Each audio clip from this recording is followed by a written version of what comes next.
Hello दोस्तों, कैसे हैं आप सभी। मैं सूरज यादव आपके अपने ही YouTube channel study mega point में आप लोगों का बहुत बहुत स्वागत करता हूं। जैसा कि दोस्तों आप लोगों को पता होगा कि आज का जो सेशन होने वाला है, इसमें हम अब बात करने वाले हैं आप लोगों से जो सब्जेक्ट है आरएसआई, उसमें आप लोगों के जो भी इंपॉर्टेंट क्वेश्चन बनने वाले हैं उनको हम आज डिस्कस करने वाले हैं। इससे पहले मैं उन स्टूडेंट से रिक्वेस्ट करूँगा कि जो इस चैनल पर अभी तक नए हैं उनसे रिक्वेस्ट है कि अगर चैनल को अभी आपने सब्सक्राइब नहीं किया है भाई, तो प्लीज़ चैनल को सब्सक्राइब कर लेंगे, बेल आइकन को जरूर प्रेस कर लेंगे। यहाँ पे हम बात करने वाले हैं आरएसआई, ठीक है। अब इसमें जो भी इंपॉर्टेंट क्वेश्चन बनते हैं उनसे मैं आप लोगों को यहाँ पे लगभग 30 क्वेश्चन को डिस्कस करने वाला हूँ। हालांकि 30 का 30 क्वेश्चन तो आने वाला है नहीं, इन्हीं में से आप लोगों के एग्जाम में क्वेश्चन आना है, ठीक है। इन क्वेश्चन को आप लोगों को प्रैक्टिस करना है, बहुत ही अच्छे वे में प्रैक्टिस करना है। उसके बाद मैं आप लोगों को कुछ चीज़ें बताता रहूँगा जिससे आप लोग सारी चीज़ों को समझ पाएंगे। कोई भी स्टूडेंट 10 मिनट थोड़ा धैर्य बनाएगा ताकि जो भी चीज़ें हैं उनको समझ पाएँ आप लोग, ठीक है भाई। चलिए यहाँ पे हम बात करने वाले हैं। क्वेश्चन नंबर 1 को देखेंगे तो यहाँ पे दिख रहा होगा आप लोगों को कि वाणिज्यिक ऊर्जा और गैर वाणिज्यिक ऊर्जा की व्याख्या कीजिए। तो ये क्वेश्चन तो वेरी सिंपल है, इसको भी आप लोग कर लेंगे, ठीक है। नवीकरणीय ऊर्जा तथा गैर नवीकरणीय ऊर्जा की व्याख्या कीजिए। हालांकि ये क्वेश्चन आया हुआ है, नेक्स्ट ईयर क्वेश्चन आया हुआ है, और प्रीवियस ईयर का पेपर आप लोग जरूर देखेंगे तो एकदम जैसे इस क्वेश्चन को पूरा सॉल्व कर लेंगे आप लोगों को बच्चों जैसा सवाल लगेगा जो आप लोगों के क्वेश्चन पेपर आते हैं एग्जाम में, ठीक है। तो हमने अभी तक यहाँ पे बताया कि वाणिज्यिक ऊर्जा को ध्यान में रख लेंगे, गैर वाणिज्यिक ऊर्जा को ध्यान में रख लेंगे, नवीकरणीय ऊर्जा को ध्यान में रख लेंगे और गैर नवीकरणीय ऊर्जा को ध्यान में रख लेंगे। अगले साल यही क्वेश्चन जो था, इसमें क्या पूछा गया था, नवीकरणीय ऊर्जा तथा गैर नवीकरणीय ऊर्जा के में क्या अंतर है, अंतर पूछा था, डिफरेंस पूछा था, ठीक है।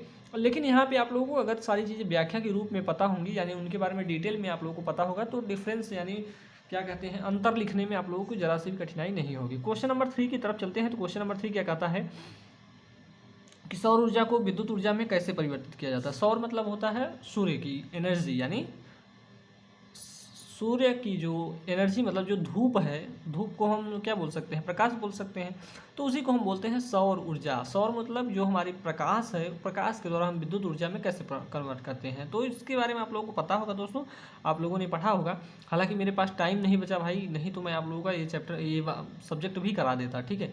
मेरा भी एग्ज़ाम आ गया है, मैं उसका भी प्रिपरेशन कर रहा हूँ भाई, थोड़ा उस पर भी ध्यान देना है, नहीं तो इधर ही लग जाऊँगा, तो मेरा थोड़ा मतलब डीमोटिवेट होऊंगा मैं अपने से खुद ही। मतलब कि जैसे होता है, आप लोग जानते हैं एग्ज़ाम देने जाते हैं, कोई और एग्ज़ाम हो, उसके बाद आप लोग को कुछ चीज़ें और करनी है, तो उसमें आप लोग थोड़ा बहुत एग्ज़ाम को देख के आते हैं तो आप लोगों को डीमोटिवेशन होता है। तो उसी टाइप का मैं सोच रहा हूँ थोड़ा ना हो, इसलिए मैं क्या कर रहा हूँ, थोड़ी पढ़ाई करता हूँ, इसलिए बात नहीं हो पाएगी भाई आप लोग, ठीक है। तो यहाँ पे नेक्स्ट देखेंगे सौर कलेक्टर, सॉरी यहाँ पे सौर ऊर्जा की बात कर ली, इसको कैसे परिवर्तित किया जाएगा इसको आप लोग ध्यान रख लेंगे। सौर कलेक्टर क्या है, इसके प्रकार की भी व्याख्या कीजिए, ठीक है। सोलर कलेक्टर मतलब जो सोलर एनर्जी को क्या कर रहा है, कलेक्ट कर रहा है, उसी को हम क्या बोलेंगे, सोलर कलेक्टर बोलेंगे, ठीक है भाई। तो इस बात को ध्यान रखेंगे। सोलर कलेक्टर कई प्रकार के हैं, इनको आप लोग देखेंगे, फोकसिंग टाइप का है जो कि इंपॉर्टेंट है, उसको आप लोग देख लेंगे। क्वेश्चन नंबर 5 की तरफ चलेंगे। तो सौर सेल क्या है, सोलर सेल की बात की जा रही है। सोलर सेल आप लोग जानते होंगे सोलर सेल के बारे में, तो इसके बारे में डिटेल में लिख पाएंगे। फोटोवोल्टाइक सेल के निर्माण की व्याख्या कीजिए। ये क्वेश्चन इंपॉर्टेंट है भाई, इस बात को ध्यान में रखेंगे। जितने भी क्वेश्चन हैं यहाँ पे सारे इंपॉर्टेंट हैं। यहाँ पे देखेंगे सौर भट्ठी की अवधारणा तथा इसके कार्य को समझाइए। नेक्स्ट ईयर में क्वेश्चन में आया हुआ है भाई, और एक क्वेश्चन और एक क्वेश्चन, दोनों क्वेश्चन आए हुए हैं। इनको थोड़ा मतलब टिप्पणी टाइप में दिया हुआ था, आप लोग पेपर को देखेंगे, डिस्क्रिप्शन में आप लोगों को लिंक भी मिल जाएगी, ठीक है। तो क्या है यहाँ पे कि सोलर कुकर कैसे काम करता है, इसके बारे में बताना है, ठीक भाई। अब सोलर पंप भी कैसे काम करता है, इसके ब्लॉक डायग्राम को भी बताना है, और इसकी वर्किंग को भी समझा देंगे आप लोग। यहाँ पे क्वेश्चन नंबर 9 जो है वेरी वेरी इंपॉर्टेंट हो जाता है आप लोगों के एग्जाम के थ्रू, ठीक है। कैसे, और यहाँ पे आप लोगों से जैसे यहाँ पे बहुत सारे क्वेश्चन दिए हैं, जैसे उन्नतांश कोण दिया है, अक्षांश कोण दिया है, दिगंश कोण दिया है, उन्नतांश कोण दिया है, और यहाँ पे नत कोण दिया है, होरा कोण दिया है। तो इन सभी एंगल्स जो वाले डेफिनेशन है, इनमें से आप लोगों से एग्जाम में 1-2 जरूर पूछा जाता है। जैसे कि 3 हो सकता है, जैसे यहाँ पे 2 बार उन्नतांश हो गया है, इसको थोड़ा ध्यान नहीं रखिए। अक्षांश कोण किसे का अक्षांश कोण दे देगा, ऐसा डाट करके दिगंश कोण देगा, और यहाँ पे होरा कोण दे देगा। तो यहाँ पे इस प्रकार से आपसे क्वेश्चन पूछा जा सकता है, तो इसको भी आप लोग सभी स्टूडेंट ध्यान रखेंगे भाई। ठीक है। यहाँ पे बात करते हैं सोलर कलेक्टर किसे कहते हैं। सोलर कलेक्टर फिर से आ गया भाई, यानी इसको पढ़ना पड़ेगा। और ये कितने प्रकार के होते हैं इनकी अगर व्याख्या कर लेते हैं। और एक चीज़ मैं आप लोगों से वो बताऊंगा कि अगर सोलर पंप जानते हैं उसके लाभ और हानि को जरूर जानें। जो भी चीज़ें हैं लाभ और हानि को आप लोग क्वेश्चन में ध्यान में रखेंगे ये बात, ठीक है। इस बात को ध्यान रखेंगे कि क्वेश्चन जो पूछ रहा है उसके लाभ और हानि के बारे में हमें अवश्य पढ़ना है, क्योंकि एग्जाम में आ सकता है, ठीक भाई। चलिए यहाँ पे क्वेश्चन नंबर 11 पे चलेंगे। तो यहाँ पे वेरी वेरी इंपॉर्टेंट है, installation and maintenance solar power plant का कैसे किया जाता है, यानी सोलर पावर प्लांट का मेंटेनेंस और उसका इंस्टॉलेशन कैसे किया जाता है इसके बारे में आप लोगों को डिटेल में बताना है, ठीक। क्वेश्चन नंबर 12 की तरफ चलेंगे। तो क्वेश्चन नंबर 12 क्या कहता है कि यहाँ पे कहता है बायोमास से, बायोमास मतलब क्या होता है, बायो मतलब होता है भाई आप लोगों के घरों से जो निकलने वाले अपशिष्ट होते हैं, चाहे हमारी गाय का गोबर हो और बहुत सारे अपशिष्ट हैं, सब्जियों के छिलके हों, सड़े हुए आलू हों, इन सारे अपशिष्ट को या फिर आप लोगों के खेतों से निकले हुए जो पियरा बोलते हैं, आप सभी मतलब सब लोगों की अपनी अपनी भाषाएं होती हैं, तो आप लोग अपना बोल सकते हैं। पियरा बोलते हैं जो धान का, और उसे पुआल बोलते हैं, शायद पुआल भी बोलते हैं। जहाँ जहाँ की मैं कई जगह जैसे कि दक्षिण साइड में जाएंगे तो वहाँ पे कुछ और ही बोलते हैं भाई, ठीक है। तो इन सारी चीज़ों को ध्यान रखेंगे तो वो क्या हो जाएंगे, सारे अपशिष्ट हो जाएंगे जिनका हम उपयोग नहीं करेंगे, जिसको हम फेंक देते हैं उनको हम अपशिष्ट बोलते हैं, ठीक है। तो बायोमास में आप लोगों का गोबर हो जाएगा, सड़ी हुई सब्जियां हो जाएंगी, सब्जियों के छिलके हो जाएंगे, घरों से निकले अपशिष्ट हो जाएंगे। इन सारों जो अपशिष्ट निकल रहे हैं सारे, इनको हम क्या करते हैं विद्युत ऊर्जा में, मतलब इनको सड़ा के विद्युत ऊर्जा में कन्वर्ट कर लेते हैं। अब इनके कई टाइप्स हैं, इनको भी आप लोग ध्यान रखेंगे, ठीक है। यहाँ पे देखेंगे गैसीफायर के द्वारा विद्युत ऊर्जा का उत्पादन कैसे किया जाता है भाई। तो गैसीफायर के बारे में आप लोग ध्यान रखेंगे, क्योंकि गैसीफायर आपके एग्जाम में अगले नेक्स्ट ईयर में आया हुआ है, ठीक है भाई। इस बात को ध्यान रखेंगे। चलिए नेक्स्ट क्वेश्चन की तरफ चलते हैं। यहाँ पे क्वेश्चन दिया हुआ है 14 नंबर पे आ गए भाई हम। यहाँ पे क्वेश्चन नंबर दिया है 14 नंबर, क्या कर रहा है कि बायो ऊर्जा के लाभ तथा हानि की व्याख्या कीजिए। अब बायो ऊर्जा जो है, बायोमास एनर्जी जो है बहुत ही सस्ती है भाई, इसको भी ध्यान में रख सकते हैं, क्योंकि आप लोगों के घरों के जो अपशिष्ट हैं ऐसे ही ले जाकर फेंक देते हैं, चाहे आप लोगों का कुछ भी हो उस। और एक चीज़ और ध्यान रखें, बायो में आप लोगों का प्लास्टिक नहीं आएगा। कोई स्टूडेंट नहीं कह देगा सर प्लास्टिक भी है घरों से निकलता है, नहीं प्लास्टिक नहीं आएगा, जिनको आप सड़ा सको, ठीक है, जिनको आप सड़ा सको, इस बात को आप समझेंगे, ठीक। यहाँ पे देखेंगे बायोगैस जनरेशन में प्रयुक्त पदार्थों का वर्णन कीजिए, यानी इसमें जो भी पदार्थ उपयोग किए जाते हैं उनका वर्णन करना है भाई, ठीक है। चाहे हमारा गोबर हो, चाहे हमारा सड़ी हुई सब्जियां हों, चाहे सब्जियों के छिलके हों, या फिर आप लोगों के खेतों से मतलब निकले हुए अपशिष्ट जो हों उनको बोल सकते हैं, ठीक है। यहाँ पे बात करेंगे क्वेश्चन नंबर 16 में। यहाँ पे पवन ऊर्जा क्या है, यानी विंड एनर्जी पूछा जा रहा है। विंड एनर्जी तो सभी लोग जानते हैं, यानी हवा के द्वारा हम क्या करते हैं, टरबाइन नहीं, जो आप लोगों की पवन चक्कियाँ होती हैं, पवन चक्कियों के ब्लेडों पे जब जाता है तो पवन चक्की की ब्लेड जो है वो रोटेट करती है, जिसके क्या मतलब शाफ्ट पे उसके शाफ्ट को हम किसके जो जनरेटर होता है उसके शाफ्ट से जोड़ के रखते हैं, ताकि जो अगर हमारी चक्की चलती है तो हमारा जो जनरेटर होता है वो मूव करता है, मूव करेगा तो यानी आप लोग जानते हैं, जैसा कि जनरेटर के बारे में जानते होंगे, जनरेटर यांत्रिक ऊर्जा को वैद्युत ऊर्जा में कन्वर्ट करता है। तो इस प्रकार से आप लोगों का जो होता है, हालांकि मैंने बहुत ही सिंपल वे में कुछ वर्ड्स में बता दिया, लेकिन इसका एग्जाम देखेंगे आप लोग तो बहुत ही डिटेल में आप लोगों को पढ़ना होगा, ठीक है भाई, इसको थोड़ा ध्यान रखेंगे। यहाँ पे क्या है, इसके द्वारा विद्युत ऊर्जा का निर्माण कैसे किया जाता है व्याख्या कीजिए, यानी एक चक्की को बनाना है आप लोगों को, उसके बाद आप लोगों को लिखना है, या फिर जो स्टूडेंट ये समझता है कि हमें चक्की के बारे में पूरा पता है और उन चक्की में जो भी कंपोनेंट लगे हों उनके बारे में भी डिस्कशन कर लेंगे, तो एक सब्जेक्ट जान लीजिए कि आप लोग इस सब्जेक्ट में जितना ज़्यादा लिख के आएंगे उतना नंबर मिलना है आप लोगों को, ठीक है। आप लोगों का पूरा पेज भरा होना चाहिए। मेरा पहला क्वेश्चन तो इसमें यही है। सभी स्टूडेंट मुझसे वादा करके जाएंगे कि सर मैं अपना जो भी है RSI का पेपर जब देने जाएंगे तो इसमें हम अपने पूरे पेपर को पूरे कॉपी को भर के आएंगे, ठीक है। आप लोगों का जो भी 17 दूनी 34 पेज होता होगा या फिर 18 दूनी 36 पेज होता होगा, उन सभी को भर के आना है भाई। आप लोग भर के आएंगे तो आप लोगों को 35 से 40 नंबर लाने से कोई नहीं रोक सकता। हालांकि इसमें 45-46 नंबर नहीं मिलते हैं, लेकिन आप लोगों को 40 प्लस तक जा सकते हो। 40 प्लस मतलब 40, 41, 42, 45 तो नहीं जाएंगे, हमें पता है, ठीक है। इसमें उतना नंबर मिलता ही नहीं है, ठीक। 40 तक जो भी स्टूडेंट जाता है बहुत ही अच्छा परफॉर्मेंस होता है उसका, यानी वो पूरी कॉपी को अच्छे वे में लिखा रहता है, ठीक।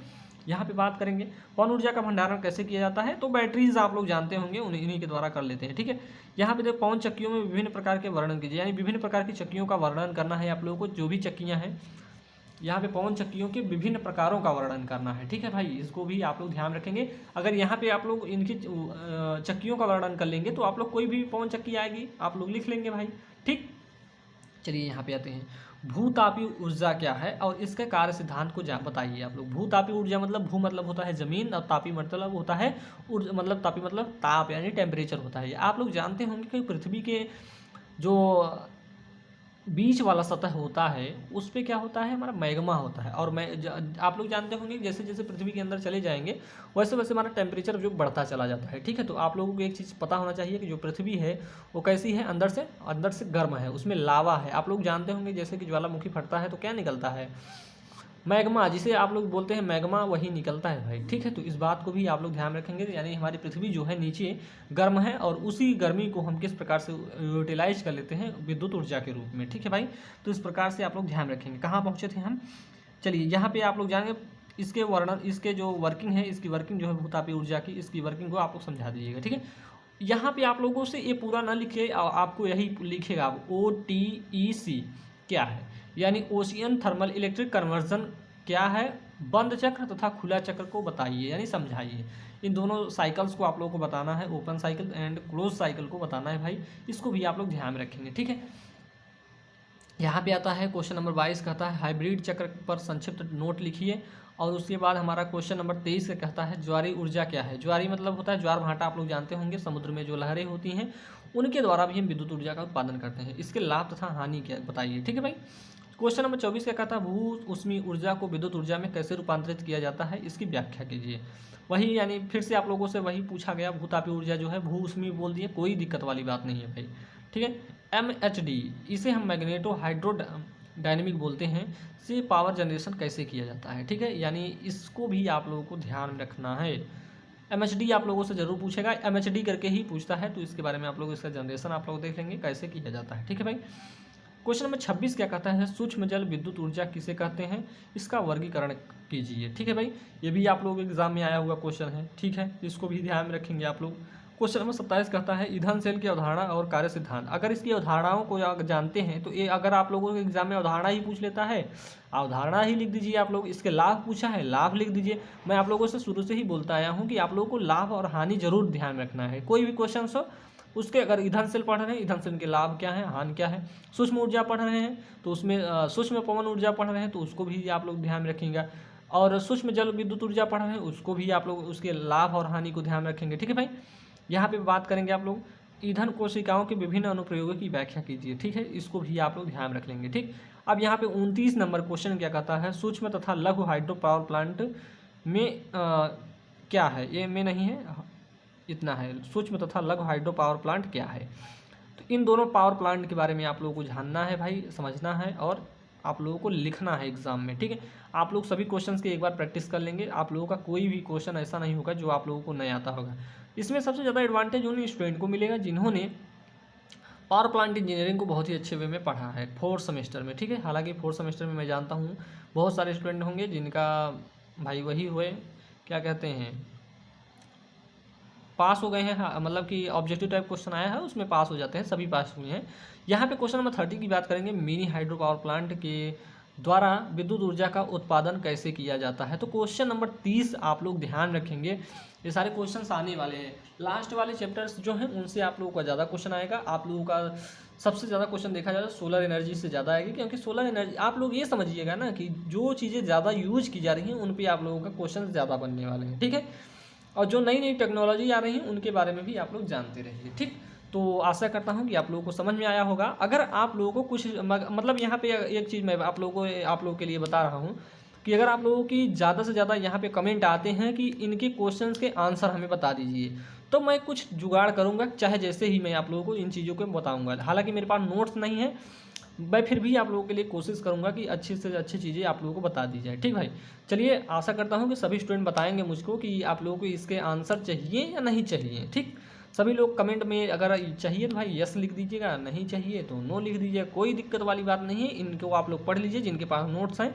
वो अपना रिवीजन चालू कर दीजिए, चाहे मशीन हो, चाहे PLC हो, चाहे SGP हो, चाहे कोई भी सब्जेक्ट हो आप लोगों के एग्ज़ाम का, उसको आप लोग पढ़ते रहेंगे। IMAD का पेपर, प्रीवियस ईयर का पेपर आप लोगों को अपलोड कर दिया जाएगा, उसको भी आप लोग देख लेंगे। ठीक है भाई, चलिए आज के लिए इतना ही रखते हैं और आप लोग कमेंट करना ना भूलें। और एक चीज़ और कहना चाहूँगा कि आप लोग इस वीडियो को ज़्यादा से ज़्यादा शेयर किया करिए भाई। कोई स्टूडेंट ऐसा नहीं होता है जो शेयर नहीं करता है।